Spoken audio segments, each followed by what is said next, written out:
अस्सलाम वालेकुम जी। जब तक हम आपके साथ ये वीलॉग कर रहे हैं उस वक्त तक हमारी इत्तला के मुताबिक जो है वो पीटीआई की हुकूमत दामे दरमे सुखने कदमे जो है वो उस अंडरस्टैंडिंग को सबोटाज करने में लगी हुई है जो कि पीटीआई को मुसल्लत करने वालों ने तहरीक लब्बैक के साथ की है, क्योंकि तहरीक लब्बैक जो थी वो इनको इस काबिल भी नहीं समझती थी कि इनके साथ डायलॉग किया जाए। फिर वो कुव्वतें आईं और उन कुव्वतों ने मुज़ाकरात किए और उनको यकीन दहानियां कराई। वो किहड़ियां कुव्वतां? वही जड़ियां हज़ार हज़ार रुपया लिफाफे च पा के दिंदियां सन, उन्होंने कुव्वतां ने मुज़ाकरात किए और मुज़ाकरात करके फिर एक अंडरस्टैंडिंग हुई। आज जब दोपहर के रोज़ जब मैं ये वीलॉग कर रहा हूँ, उस दिन दोपहर के रोज़ अहमद मीर साहब ने एक ट्वीट करके बता दिया था कि पीटीआई और उसके लोग इस मुआहदे के ख़िलाफ़ हैं और वो इसकी मज़ामत करने का इरादा रखते हैं, वो इसको ओन नहीं करते, ठीक है, और वो इसकी मज़ामत करेंगे। तो मज़ामत की सूरत हमें नज़र आई। सबसे पहले जो एक बोंगा बैठा दिया हुआ है, सारे ही बोंगे ने वैसे, स्पीकर नेशनल असम्बली जी 10 साल पहले जो साइकिलों पे फिरता था, अब अरबों खरबों रुपए की उसकी जायदाद है और महल्लात हैं उसके। वो शख्स जो है उसने मामले को ख़राब करने की कोशिश की, जिसको पकड़ा जाके फिर शायद खकान अब्बासी ने, और शायद खकान अब्बासी ने जब ये देखा कि ये बात नहीं सुन रहा तो फिर उन्होंने उसको सख्त तरीन अल्फाज के अंदर वार्निंग दी। फिर बोंगा बड़बड़ाया, आप बैठे, मैं आपकी बात, ठीक है, फिर बोंगा बड़बड़ाया। पीटीआई ने अपने उन अल्फा जो ट्वीट किया था जनाब हामिद मीर ने, पीटीआई ने अपने आप को उसके ऐन मुताबिक रखा। पीटीआई ने कोई नहीं की, ठीक है। अब पीटीआई ने वही किया, उस करारदाद को किसी वजीर ने, वजीर कानून को पेश करना चाहिए थी असूली तौर पे, लेकिन या मुशीर कानून होते हैं उसको पेश करनी चाहिए थी। वजीर कानून तो वैसे प्राइम मिनिस्टर खुद है, मुशीर कानून कर लेते, ठीक है, या वजीर मुमलकत कर लेते, कोई इस तरह का काम हो जाता यार। नहीं, वो अमजद न्याजी वो नहीं है फौज की जो खिलाफ बात करेगा, 2 साल कैद और 5 लाख रुपए जुर्माना वाला, वो जिसने है वो वाली पार्टी जो थी उसके ज़रिए वो करारदाद पेश करवाई गई। और करारदाद के अंदर जो थी वो 101 खामियां थी, जितने अल्फाज थे उतनी खामियां थी। तो फिर उसके ऊपर पीएमएलएन ने कहा कि जी हम अपनी करारदाद लेके आएंगे और जुमे के दिन जब इजलास आएगा तो हम आपको करारदाद दिखाएंगे और बताएंगे कि करारदाद कैसे लिखी जाती है। जानबूझ के किया गया या अनजाने में हुआ? मेरा ख्याल है जानबूझ के किया गया, इंटेंशन बहुत वाज़ेह थी और वो दोपहर को अहमद मीर साहब की ट्वीट से ही वाज़ेह हो चुकी थी। अब इजलास जो है वो मुलतवी कर दिया गया है जी जुमातुल मुबारक तक के लिए। अब देखें, जुमे के दिन हुकूमत के ऊपर हमेशा भारी हुआ करता है, जो भी हुकूमत हो उसके ऊपर जुमे का दिन भारी होता है और उस दिन इजलास तलब कर लिया गया है।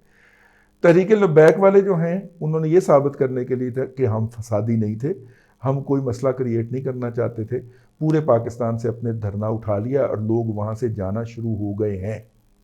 इस दौरान पीटीआई के जो तर्जमान हैं, 150 से ज़्यादा तर्जमान हैं उनके, अगर सूबों के मिला लिए जाएँ तो उन्होंने उनमें से किसी एक ने ये किसी मीडिया से खबर चलवाई है कि जनाब ये करारदाद हमारी नहीं है, ना हम इसको ओन करते हैं, इसलिए हमने पेश तो करवा दिया है, लेकिन इसकी अप्रूवल करवाना, इसकी मंजूर करवाना, इसको अप्रूव करवाना हमारी जिम्मेदारी नहीं है।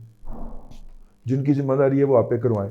तो मामा जिन्होंने तो आपको मुसल्लत किया उनके लिए, जिन्होंने आपको मुसल्लत किया, जिन्होंने आपको इत्मीनान का वोट लेके दिया है, उनके लिए कितना, जिन्होंने आपको सेनेट लेके दिया उनके लिए कितना मुश्किल है ये अप्रूव करवा लें। तो ये आप लड़ाई किसके साथ कर रहे हैं? आप किसके साथ लड़ाई कर रहे हैं?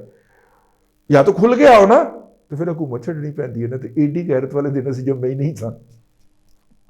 पंजाबी का मुहावरा है ना कि एडी गैरत वाले दिन तो जमे ही नहीं सी। तो एडी गैरत वाले दिन न्याजी एंड कंपनी जमे ही नहीं सी कि वो कहने के ठीक है हमारे आपसे इख्तलाफ है, ये पढ़िए आपकी हुकूमत आपने हमें लेके दी थी, हम जा रहे हैं अवाम के पास, ठीक है, आओ ना जरा अवाम दे कोल, जरा आओ तो सी, ठीक।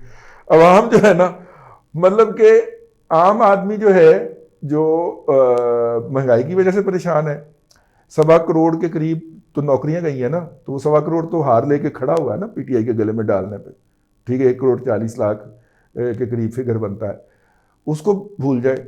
अब ये जो मौलवी था जो कहता है कि ठीक, जिसको महंगाई से कोई फर्क नहीं पड़ता, मौलवी साहबान जो होते हैं वो तो अल्लाह की तरफ से रिज़्क की आमद की तवक्को कर रहे होते हैं और मिलता भी है उनको, ठीक है, उनको महंगाई शंगाई से कोई फर्क नहीं पड़ता, उनको आपने इससे फर्क डाल दिया। तो अब जरा आवाम में तो आए जरा, ठीक, लग पते जाएंगे।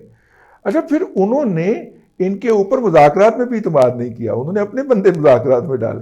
यानी वो सुन्नी तहरीक वाले जो हैं सरवत कादरी पैटा अपने बंदे, ठीक है, उनको कराची से उठाया, और ये जो सियालवी साहब है ये भी अपने बंदे हैं, उनको भी उठाया, और ये एक और भी साहब हैं जो पिछले दिनों पीटीआई PMLN में से जूते खा के बाहर निकले हैं तो वैसे पीर ही, लेकिन जूते खा के बाहर निकले हैं। ये सारे पेट बंदे थे ना उनके, तो उन्होंने इनके जरिए मुज़ाकरात किए, उन्होंने पीटीआई का कोई बंदा नहीं डाला।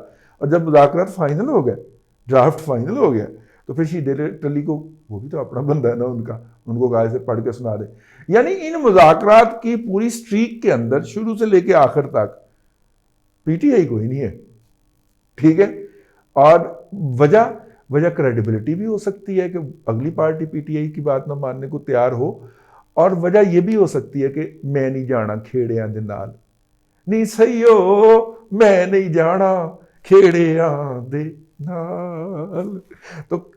तो फैल न्याजी के अंदाज के अंदर ना इन्होंने कहा कि मैं नहीं जाना खेड़ियां दे नाल, तो वो उन्होंने कहा कि ठीक है तुमने नहीं जाना तो फिर हम अपने बंदे भेज दें। तो अपने बंदे उन्होंने इन्हीं की पार्टी में से निकाल के भेज दिए, और जिन्होंने जाके वहाँ पे मुज़ाकरात कर लिए। अब जो है उसके अंदर सबसे जो डूबियस करैक्टर नज़र आया, सबसे जो घटिया और जलील करैक्टर नज़र आया है, वो नूरुल हक कादरी का है। ये इतना जाहिल इंसान है, ये इतना करप्ट इंसान है, जिसने डेयर डेवल अपनी वजारत का चार्ज संभालते ही उसकी एक बिल्डिंग अपने यार को अलाट कर दी जो कि इसका प्रॉक्सी था। ये इतना लुटेरा है, और ये इतना बड़ा लुटेरा है कि जिसने आते ही हज का खर्चा डबल कर दिया, क्योंकि मुझे दो, ठीक है, वो जब देने वाली पार्टी होती है वो फिर अगर 2 रुपए इसे देगी तो 20 रुपए अपने रखेगी, तो फिर उन्होंने रखा तो हज की कॉस्ट डबल कर दी इस बोंगे ने।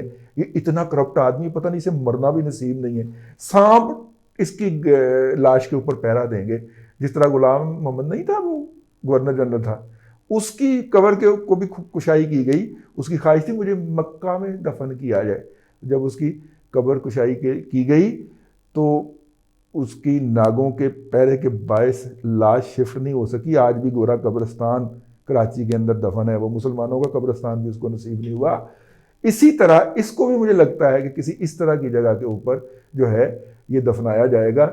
ये ना नूर है, ना हक है, ना कादरी है, और इस पूरे इशू के अंदर ये उस इशू को जो हैंडल कर सकता था इसने नहीं किया। इसने जाने ज़ाया होने दी, ठीक है, दोनों तरफ इसने कौम का, आपका, मेरा नुकसान होने दिया। ये बहुत घटिया मौलवी है, ठीक है। इसके ऊपर हस्बे ज़रूरत हस्बे तौफीक तो बड़ा फरमाया जाए, ठीक है। आप जितना फरमा सकते हैं फरमा लें, मैंने तो अपना काम कर दिया। तो यूं जी पीटीआई जो है वो आइंदा चंद दिनों के अंदर और कोई चन चढ़ा सकती है, और वो चन क्या होगा कि वो इस मुआहदे की इम्प्लीमेंटेशन के ऊपर अंदर कोई ना कोई फितना डालने की कोशिश करे। और वो पहला फितना सामने आ गया कि उन्होंने कहा कि जी बंदों की रिहाई का तो कोई मुआहदा नहीं हुआ, वो मुआहदाकार जाने और TLP जाने, हमने तो रिहा नहीं करने। ये वजारत दाखिला ने के तर्जुमान ने ज़राए को बताया है कि हमारे साथ तो कोई मुआहदा नहीं है, ना साद रिजवी साहब रिहा होंगे, ना जो है वो लोग रिहा होंगे, कर लो गल, ठीक है। तो उन्होंने दूध के अंदर मेंगनियाँ डालने का आगाज़ कर दिया है। अब देखें इनके लाने वाले कब इनको शटअप कॉल देते हैं और कब इनको इनकी औकात और इनके मेचे में वापस लेके आते हैं। फ़र्क इनको वैसे कोई नहीं पड़ता, ठीक है। इक़्तिदार में रहना चाहिए, इज़्ज़त आनी जानी चीज़ है, ठीक हो गए। हाँ, वो अमेरिका से किसी आफाक साहब ने कोई व्लॉग किया है और उन्होंने बताया कि अली जैदी इस वक्त ईरान में बैठा हुआ है, और जो पकड़ा गया है वो अपना रूस के लिए जासूसी करता हुआ जो पकड़ा गया है, वो क्या कहना चाहिए उसको, पूरा है गैंग, उसके अंदर 12 पाकिस्तानी भी हैं और सारे अली जैदी के कबीले के हैं, ठीक है। जंग में पिछले दिनों खबर भी छपी थी, लेकिन वो सारे रूस के लिए जासूसी कर रहे थे अमेरिका की। अंदाज़ा करें आप, अमेरिकियों को भी मज़ा आना चाहिए ना, उन्होंने वार अगेंस्ट टेरर में इनको अपना अलाई रखा हुआ था, तो मज़ा आना चाहिए ना अमेरिकियों को भी, है। हाँ ले जनाब, थोड़ा को बहुत समझे, खाद को तार समझे। आज के लिए इतना ही, कल फिर आपसे मुलाकात होगी नए व्लॉग के साथ। अल्लाह आपको आसानियाँ अता करे और आसानियाँ खल्क़ खुदा में तकसीम करने की तौफीक अता करे।